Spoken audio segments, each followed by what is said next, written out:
ఆధారమైన యేసయ్యా, కృపతో నన్ను జ్ఞాపకం చేసుకోవయ్యా. సమస్తానికి ఆధారమైన యేసయ్యా, కృపతో నన్ను కూడా నా విషయాలు జ్ఞాపకం చేసుకోవయ్యా. ఏ దారిలో వెళ్ళాలో తెలియక ఆగిపోయానయ్యా, మార్గము చూపించే కరుణతో నడిపించు యేసయ్యా. సమస్తానికి ఆధారమైన యేసయ్యా, కృపతో నన్ను జ్ఞాపకం చేసుకోవయ్యా. హల్లెలూయా. దేవునికి స్తోత్రం. మన ముందర ఉన్నటువంటి ఖాళీల్లో కూడా దయచేసి కూర్చోవలసిందిగా నేను మనవి చేస్తున్నాను. అలాగే ఈ కార్యక్రమం అంతా కూడా లైవ్లో ప్రసారం చేయబడుతుంది. మీరు ఒకవేళ దీన్ని ఇక్కడికి రాలేకపోయినా మీ స్నేహితులు, మీ శ్రేయోభిలాషులకి ఎవరికైనా షేర్ చేయాలనుకుంటే మీ మొబైల్స్లో యూట్యూబ్లోకి వెళ్ళి జాషువా పాలా అనే ఛానల్లో వెళ్ళినట్లయితే ఈ కార్యక్రమాన్ని అంతటినీ లైవ్ బ్రాడ్కాస్ట్ చేయబడుతుంది. దీన్ని కనుక షేర్ చేయాలనుకుంటే ఆ పద్ధతిలో మీరు చేయగలరు. కనుక ఈ సమయంలో మనం మరి యొక్క సాక్ష్యాన్ని విందాం. మన మధ్యలో ఉన్నటువంటి మమత ఆంటీ వారి జీవితంలో దేవుడు చేసినటువంటి కార్యాలని పంచుకోవాలని ఆశపడుతున్నారు. సమయాన్ని వారికి అప్పగిస్తున్నారు.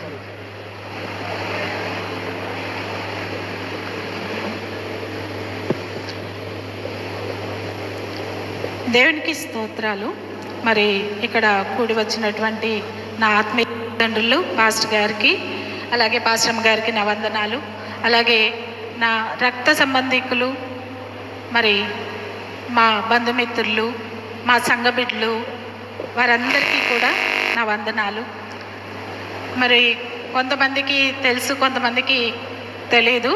మరి మా కుటుంబ సభ్యులకైతే నా విషయాలన్నీ తెలుసు, కానీ మరి అలాగే మా సంఘస్థులకు కూడా నా విషయాలు ప్రతి వారికి తెలుసు, కానీ మరి ఇక్కడ కొత్తగా ఉన్న వారికి తెలియదు. మరి నేను 5 సంవత్సరాల క్రితం నాకు క్యాన్సర్ ఐడెంటిఫై అయింది. మరి ఈ 5 సంవత్సరాలు దేవుడు నన్ను ఎంతో తన కృపలో కాచి కాపాడారు. ఇక్కడ ఒక విషయం నేను పంచుకోవాలి. ఇక్కడ ఎందుకు ఏర్పాటు చేయడం జరిగిందంటే, చాలా 3 సంవత్సరాలుగా నేను ఇక్కడే ఉంటున్నాను. మా వదిన, మా అన్నయ్యల ఆధ్వర్యంలో, వారి కాపుదలలో నేను ఇక్కడ ఉన్నాను. వారి మధ్య ఈ స్తుతి కూడిక జరగాలి. అలాగే ఎప్పుడు స్తుతి కూడిక పెట్టుకున్నప్పుడు ఎవరో ఒకళ్ళు మిస్ అవుతారు. అందరూ ఫ్యామిలీ మొత్తం, మా కుటుంబం మొత్తం ఇక్కడ ఎప్పుడూ కూడా ఉండదు. అందుకని ఈసారి మేము 5గురు కూడా ఈ స్తుతి కూడికలో పాల్గొనాలి అని నా ఆశ.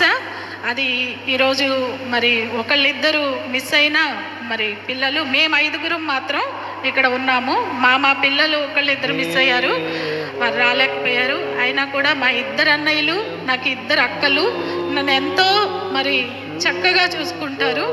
మరి అలాగే నా ఆత్మీయ తల్లిదండ్రులు, మరి నేను ముందు నుంచి వాళ్ళ దగ్గరికి వెళ్ళలేదు, కానీ మరి నేను ఇప్పుడు వాళ్ళ దగ్గరికి వెళ్ళడం స్టార్ట్ చేసి దాదాపు 18 ఏండ్లు ఈ పాస్టర్ గారి దగ్గరికి వెళ్తున్నాను. వణుకూరు పరిచర్యలో పాల్గొంటున్నాను. మరి ప్రతి విషయంలో కూడా నాకు ప్రేయర్ చేసి నడిపిస్తూ ఉంటారు.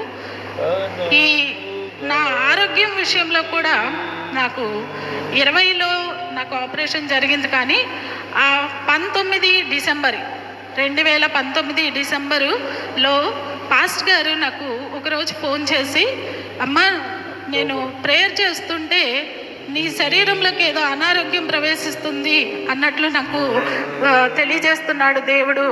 మరి ఆ విషయమై కనిపెట్టుకొని ప్రేయర్ చేసుకోమని చెప్పి నాకు తెలియచేయడం జరిగింది.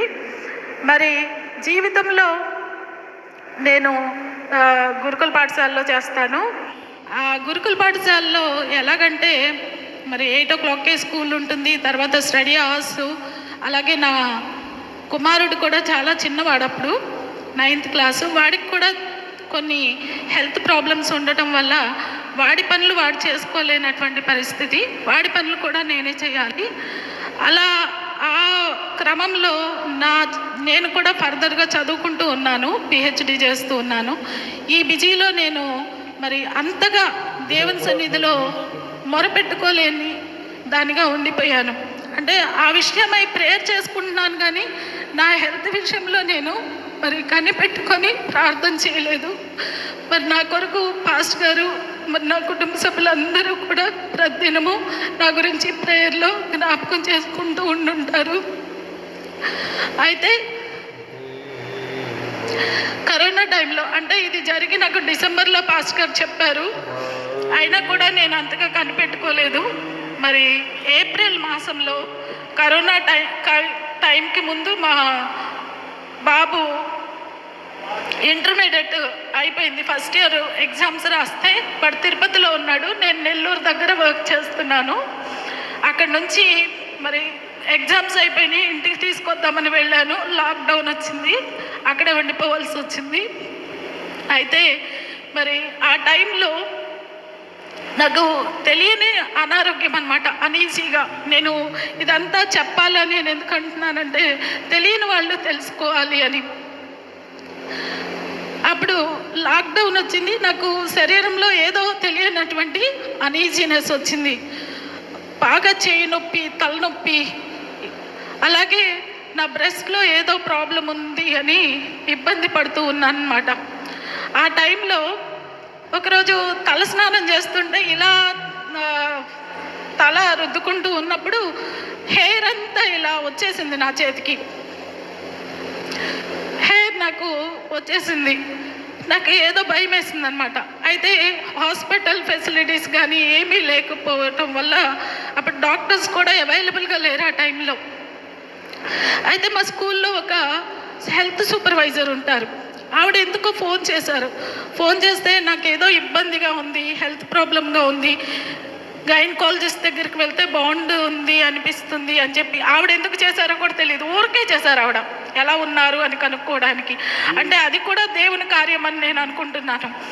అయితే ఆవిడ ఫోన్ చేసి అడిగారు అనమాట, ఎలా ఉన్నారంటే నాకేదో ఇబ్బందిగా ఉంది అని చెప్పినప్పుడు తను వెంటనే వాళ్ళ హస్బెండ్ నైట్ డ్యూటీ డాక్టర్గా పనిచేస్తారు తిరుపతిలో, ఆయనకి చెప్పారు. ఆయన కూడా ఇమీడియట్గా ఎక్కడ గైనకాలజిస్ట్ ఉన్నారో అని చెప్పి అంతా గాలిస్తే ఆ లాక్డౌన్ టైంలో ఎవ్వరూ కూడా అవైలబుల్గా లేరు. అలాంటి భయంకరమైనటువంటి పరిస్థితుల్లో ఆయన ఫోన్ చేసి, ఆయన చేస్తుంది ఒక నెఫ్రాలజిస్ట్ దగ్గర. అయితే అక్కడ ఆయన ఏం చెప్పారంటే, మీరు రండమ్మా, మీరు వచ్చి మా డాక్టర్ సలహా తీసుకుంటే బాగుంటుంది కనీసం అని చెప్పినప్పుడు ఆయన దగ్గరికి వెళ్తే ఆయన నన్ను చూసి మరి ఫిజికల్ ఎగ్జామిన్ చేయనా వద్దా అంటే, జెంట్ డాక్టర్ కాబట్టి ఆయన నా పర్మిషన్ అడిగారు, చేయండి అని చెప్పాను. చేసినప్పుడు ఆయన ఏం లేదమ్మా అంతా బాగుంది అనిపిస్తుంది నాకు అని చెప్పారు. కాదండి నాకు చాలా ఇబ్బందిగా ఉంది అని చెప్పినప్పుడు ఆయన వెంటనే నన్ను ఒక స్కాన్కి, మ్యామోగ్రామ్కి అన్నిటికీ పంపించారనమాట. పంపిస్తే అక్కడ ఐడెంటిఫై అయింది, సంథింగ్ ఏదో ప్రాబ్లం అయితే ఉంది అని చెప్పి. చెప్పలేము, క్యాన్సర్ కావచ్చు అని చెప్పారు. అప్పుడు నేను ఏం చేయాలో నాకు తెలియదు, ఎందుకంటే హాస్పిటల్స్ అన్నీ కూడా క్లోజ్ అయి ఉన్నాయి. ఆ టైంలో నేను స్విమ్స్ హాస్పిటల్ తిరుపతిలో ఒక ఆంకాలజీ డిపార్ట్మెంట్ మాత్రమే పనిచేస్తున్న టైంలో అక్కడికి నన్ను పంపించడం జరిగింది. అక్కడ మరి చాలా ఏమీ తెలియని పరిస్థితుల్లో అక్కడ కూడా మరి దేవుడు ఒక మంచి డాక్టర్ని, జాష్వా పాల్ గారని, ఆయన ఎవరో నాకు తెలియదు, నేనెవరో ఆయనకి తెలియదు, కానీ అక్కడ ఆ డాక్టర్ని ఏర్పాటు చేసి ఆ డాక్టర్ నన్ను నిజంగా తన బిడ్డలాగా తను తీసుకెళ్ళి తనే అన్ని టెస్ట్లు చేయించి మరి ఏవైతే అసాధ్యం అనుకున్నామో వాటిని సాధ్యం చేశారనమాట.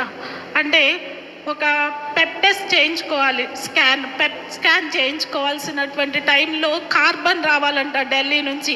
అయితే ట్రాన్స్పోర్ట్ ఫెసిలిటీ లేదు, కార్బన్ రాలేదు, ఇప్పటికే 500 మంది క్యూలో ఉన్నారు, మీ నంబర్ వచ్చేసరికి లేట్ అయిపోయింది అంటే ఆపరేషన్ లేట్ అయిపోయింది అని చెప్పి ఇబ్బంది అయిపోయింది. కానీ ఆ టైంలో కూడా మరి ఒకరోజు ఈ డాక్టర్ గారిని బట్టి ఏమైందంటే పెప్ స్కాన్ జరగపోయిందిలే, మనం ముందు ఆపరేషన్ చేసేయండి అని చెప్పారు. సరే, దానికి కూడా ఏర్పాటు చేయడం జరిగింది. కానీ ఏం జరిగిందంటే మండే ఆపరేషన్ డిసైడ్ చేశారు. సాటర్డే నేను మళ్ళీ అన్ని చెకప్కి వెళ్ళాను. చెకప్కి వెళ్ళినప్పుడు ఒకసారి కనుక్కొని వద్దామని పెప్ స్కాన్ దగ్గరికి వెళ్తే కార్బన్ ఇప్పుడే వచ్చిందమ్మా, వెంటనే స్కాన్ చేస్తామని చెప్పి స్కాన్ చేయడం జరిగింది. అలా మరి మే నెలలో నాకు ఆపరేషన్ జరిగింది. నా హెల్త్ అంతా కూడా బాగుంది, చక్కగా ఉంది, ఏం ప్రాబ్లం లేదు. ఇప్పుడు 5 ఇయర్స్ అయింది. ఈ 5 ఇయర్స్లో మరి దేవుడు నన్ను ఎంతగానో కాచి కాపాడి మంచి ఆరోగ్యాన్ని ఇచ్చి, అసలు నాకు అప్పటికే నాకు 2nd స్టేజ్ అనమాట, నాకు క్యాన్సర్ 2nd స్టేజ్ ఆ టైంలో ఐడెంటిఫై అయింది. కానీ ఏ ప్రాబ్లము లేకుండా, నన్ను చూస్తే ఎవరు అనుకోరు అసలు నాకు ఏమైనా హెల్త్ ప్రాబ్లం ఉంది అని నేను చెప్తే తప్ప ఎవరికి కూడా తెలియదు. అలాగే నేను స్కూల్లో కూడా వర్క్ చేస్తాను, అలాగే నేను నా బయట కూడా అలాగే ఉంటాను. నేను చెప్తేనే తెలుస్తుంది నాకు ప్రాబ్లం ఉంది అని చెప్పి. నేను ఎప్పుడూ కూడా నాకు అది సమస్యగా ఉంది, ఇది సమస్యగా ఉంది అని చెప్పి నేను ఎప్పుడు కూడా రిలాక్సేషన్ కూడా తీసుకోను. అలాంటి వర్క్ నేను చేస్తానన్నమాట. అలాగే మరి ఇప్పటి వరకు మరి పాస్టరమ్మ గారు సంఘ బిడ్డలు నా కొరకు ఎంతగానో మరి ప్రేయర్ చేశారు. అలాగే నా తోబుట్టువులు, మా అన్నయ్యలు, మా అక్కలు, అలాగే అందరికంటే మరి ఎంతో నన్ను ప్రేమించి ప్రేమగా చూసుకునే మా బావగారు, మావయ్య, వారు కూడా అసలు నన్ను వారి బిడ్డలాగా, మరి వాళ్ళ బిడ్డల కంటే కూడా నిజంగా ఎక్కువగా చూసుకుంటారు.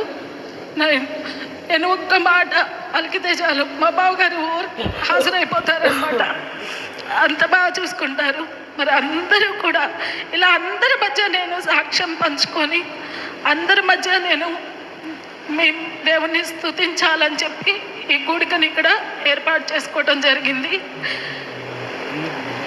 ఒకటేంటంటే సకాలంలో పాస్టర్ గారి మాట వినుంటే నేను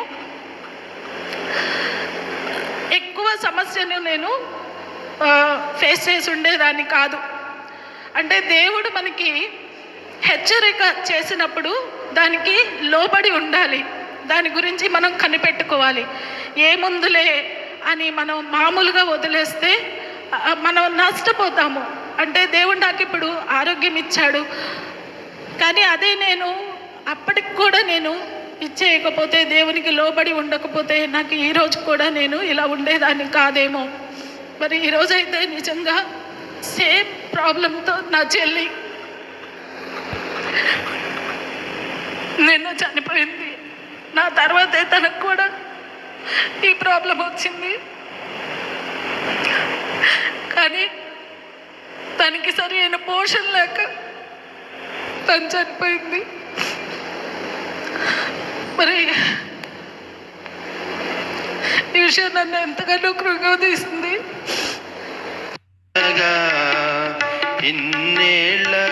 ఆర్ఎస్ గారు ఉన్నారు, సలహాలు తీసి 4-15 పిల్లలేమో వీళ్ళు వాళ్ళు అక్కడ కలుసుకొని డిన్నర్ అక్కడ చేసి ఇంటికి వస్తారు. లేకపోతే 12-1 గంటకి వీధుల మీద పడి తింటమే.